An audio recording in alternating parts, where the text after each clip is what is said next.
Erev Tov Rabotai, we're continuing with the Mishna Yomi Masechet Berachot. We're up to Perek Chet Mishnah Aleph. The Mishnah now is going to discuss a machloket between Beit Shammai and Beit Hillel regarding the proper order of reciting the Kiddush on Shabbat or Yom Tov. The following is a disagreement between Beit Shammai and Beit Hillel regarding the meal. Beit Shammai say, when you recite the Kiddush on Friday night or Yom Tov night, first you recite the blessing of Mekadesh Shabbat or Mekadesh Yisrael Vazmanim, the sanctity of the day, and only afterwards do you bless on the wine, the boy Geffen. First on the sanctity of the day you bless, and then on the wine. However, Beit Hillel say, first you bless over the wine, boy Geffen, and only afterwards do you bless on the sanctity of the day, the Mekadesh Shabbat or Mekadesh Yisrael Vazmanim. And the Rav brings reasons that based off the Gemara Masechet Berachot on page 51b that Beit Shammai and Beit Hillel have their own reasonings. Beit Shammai said, just like Shabbat enters first and only then the wine follows suit, it's brought onto the table. Same thing by the Berachot. The Shabbat should be sanctified first, and only afterwards you make the Geffen blessing over the wine. Whereas Beit Hillel claim that in order to be able to recite Kiddush at all, you have to have wine, or at least bread.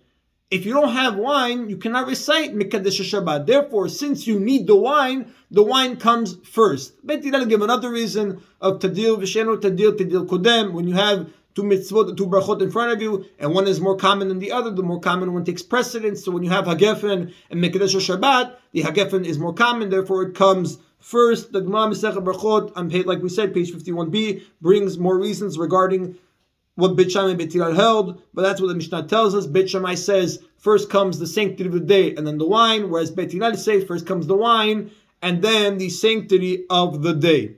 That is the end of Mishnah Aleph. Now, Rabotai, in order to understand the following Mishnah, Mishnah Bet, we're going to have to introduce an introduction because this Mishnah is going to discuss concepts that we're not familiar with, primarily Tumah and Tara, impurity and purity. I'm going to read a commentary here, written very beautifully in the elucidated art scroll, just because it was written in a way that's very easily understood. Now, the introduction starts out, most original sources of Tumah, the vela, a carcass, sheretz, a insect, or a zav, like we said earlier, a man that has emissions, come under the category of what we call Abba Tumah. Abba Tumah is the highest source of impurity. And Abba Tumah can transmit impurity to people and objects, which can then transmit Tumah to other things. However, the Tumah becomes weaker as it passes from one item to another. For example, something that touches an Av becomes a Rishon, a lower level. It's called first level. Something that touches a Rishon becomes a Sheni. Something that touches the first level becomes a second level.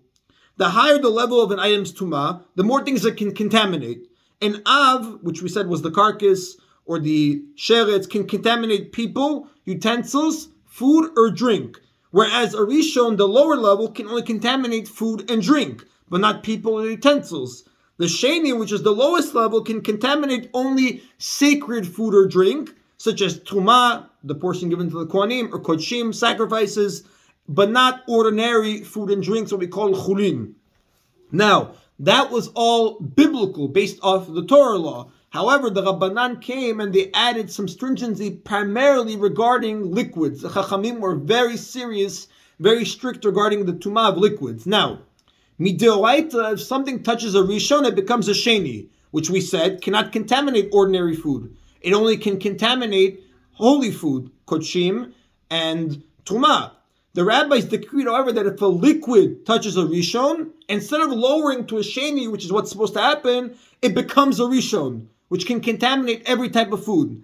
Now, not only that, but they said that even if the liquid is contaminated by a Sheni, where that there's no level under that, it goes up to Rishon. So if a Rishon touches a liquid, it stays Rishon. And if a liquid touches a Sheni, it goes back to Rishon. It goes again higher. So it comes out that according to the Chachamim, a tummy liquid will be a Rishon in almost every case, because it's either going to stay where it is, or it's going to go up.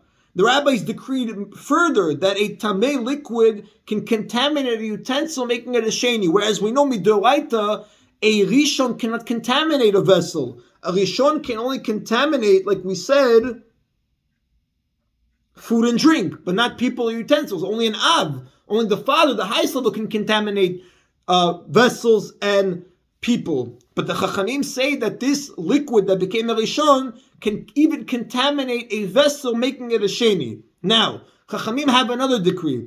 They say that a person's hands are tameh at the level of a sheni, because most probably our hands are always busy touching things, so presumably our hands have the lowest level of impurity as sheni, and that you cannot eat bread before getting rid of this tumah of your hands, which we do through netilat yadayim. Now we know biblically you cannot have just hands tameh. Either the whole body is tameh or it's not tameh, it's pure. But the Chachamim came and say that the hands midrabanan are always going to be considered second level tumah, and the only way to remove it is by washing our hands like we normally do from bread using the cup. Now, to avoid this, we said that the second level tumah can ruin terumah and kochim, sacred foods. Now, because the Chachamim were concerned, our hands are generally tumah sheni, second level, and we're going to, God forbid, the Kohanim would touch tumah and kochim and they wouldn't be allowed to eat it. Chachamim made a decree that Kohanim have to wash their hands always before eating tumah, which is the Netanel. And now, in order for the Kohanim to be able to get accustomed to doing so, Chachamim decreed upon everybody, the entire nation, that if they eat bread, even if it's not sacred, they must wash their hands first. Now, even if someone did netilat yadayim, but then he touches a rishon, his hands become a sheni again, and he has to wash his hands again if he wants to continue eating. This is also, again, we say midrabanan, because midoraita, either your entire body is tameh or it's pure. Now, Bet Shammai and Bet Hillel have a machloket in the following Mishnah regarding a person who wants to drink wine immediately before eating bread at the beginning of the meal. He did not wash his hands yet. He wants to have bread, he wants to wash his hands, but first he wants to drink. So the machloket between Bet Shammai and Bet Hillel is, what comes first? Should he first wash his hands and then recite the Hagefen, or should he first recite the Hagefen and then wash his hands? Now, the Mishnah says, Bet Shammai Omrim, Bet Shammai say, Notlin le'adayim v'achagach mozgin et hakos. First, you wash your hands netilat yadayim, and then you pour and drink the cup of wine. Why? Since he wants to drink the wine before eating bread, he does netilat yadayim, makes the blessing on the wine, drinks it, and then makes the blessing on the bread and eats it.